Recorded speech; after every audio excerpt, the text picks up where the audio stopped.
I agree, Christina. It's horrible to see the picture up there. As Andrew said, my name's Michael Cully. I'm the founder and CEO of Susterre. And we are pioneering the use of ultra-high pressure water jet technology in row crop applications.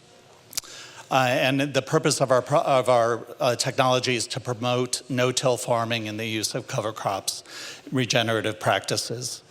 So just to start out, as everyone here knows, planting technology is pretty standard in the industry. It follows a standard process. You open the soil, drop the seed, close it afterwards.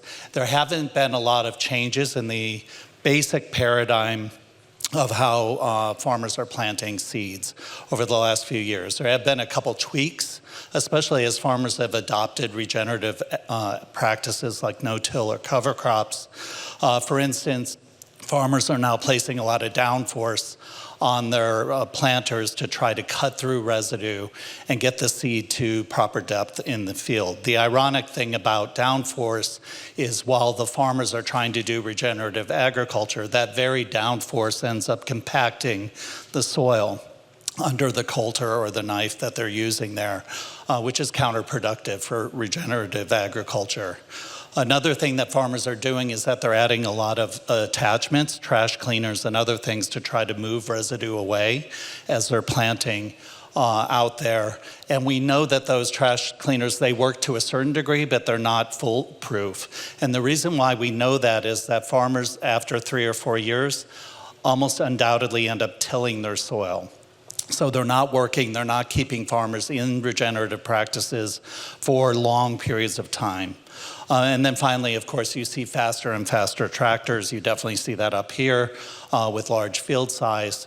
And so that's one tweak that you have, the basic system, but moving faster. So what we're doing at Susterre is we're basically changing the entire paradigm.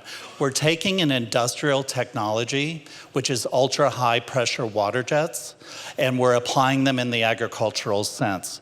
These water jets pump water at 60,000 pounds per square inch.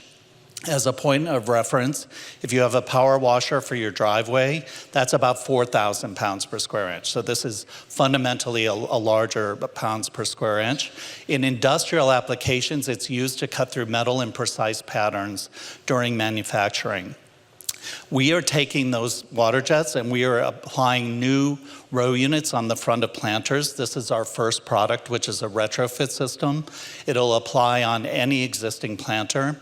And you can see in the picture where the water jets come out right before the opening wheels in the planter. Now, in real life, you would never see the water jets above ground. For safety reasons, obviously, we only engage the water jets when the planter is engaged on the ground. But we just wanted to show you where they're pointing out there. Now, we are very a farmer-focused company. Everything that we do, we try to test on farmers' fields with real farmers, and we always try to compare ourselves to the farmers' existing technology. So last year, we had a full year of in-field testing. We tested on 8 different field conditions across 3 states in the United States, Kentucky, Tennessee, and Iowa, and also in the province of Ontario. This year, we are repeating the testing in the locations we were at last year, and we're quite proud to be a partner of Grand Farm up here in North Dakota. So 2 weeks ago, exactly, we planted about 5 acres of corn and soybeans out in Castleton.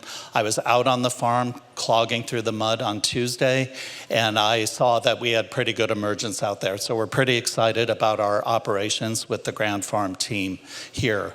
While we were up here, we also did some additional testing with Peterson Farm Seed in this location as well.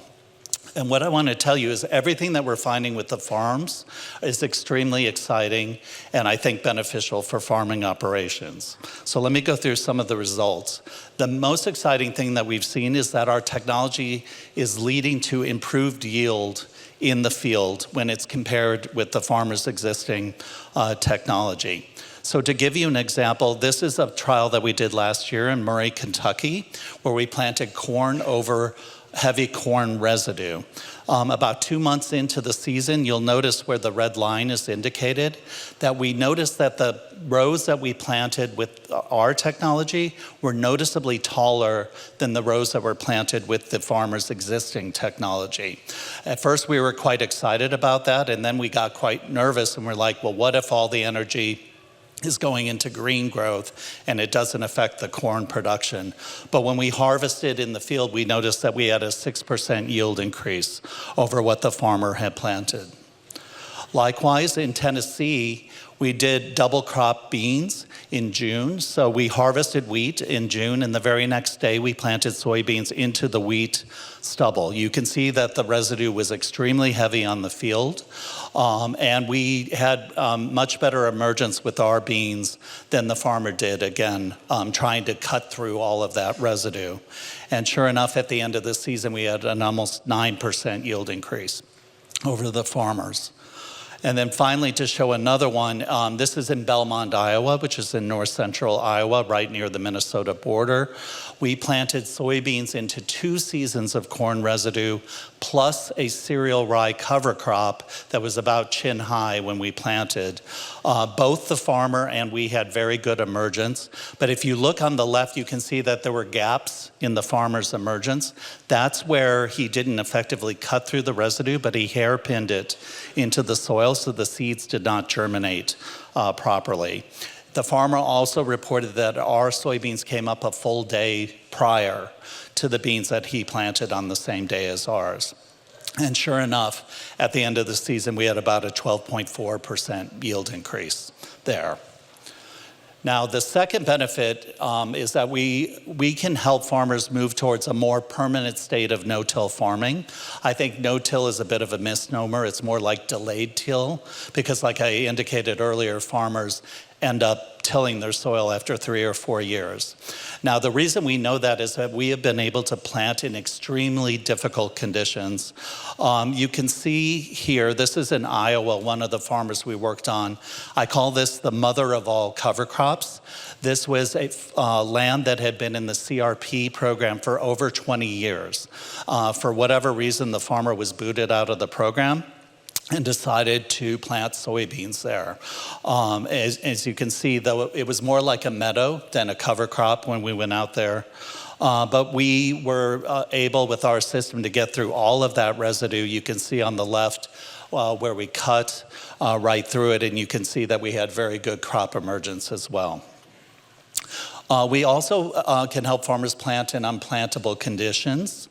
So this is that very same field that I showed you on the previous slide. Now, what I didn't tell you about it is that prior to us going out there with the Susterre system, the farmer tried to plant it with his own planter, and he ended up cracking the toolbar on the planter.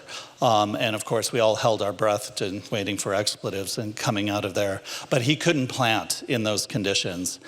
We were able to do that. On the bottom, what you see is, you can't tell, but through the windshield there, that is ultra compacted soil that we planted in Tennessee. The compaction ran almost to 400 or 500 PSI. The farmer tried to plant and it was only able to get his soybeans about a ½ inch into the ground. And we were able to deliver them a full 2 inches deep with our system. We expand the planting window as well. As you know, in damp conditions, farmers have to wait for the residue to dry out before they can plant. That could be in the morning, after dewfall, or after a rainstorm during the day. Our technology actually works extremely well in damp conditions. So as long as you can get a tractor out there, we can be out planting. So we can literally give the farmer more hours per day to plant. And then finally, we apply agricultural inputs more efficiently than on the surface. The fluid that we use in our system can be water, but it also can be fertilizer that can run through our system, cut through the residue, and then we inject it about 3 or 4 inches into the soil. So you don't lose the nutrients to either runoff into waterways or volatilization into the atmosphere as well. So you will know that what you're applying is going to stay where it should stay and use it more efficiently.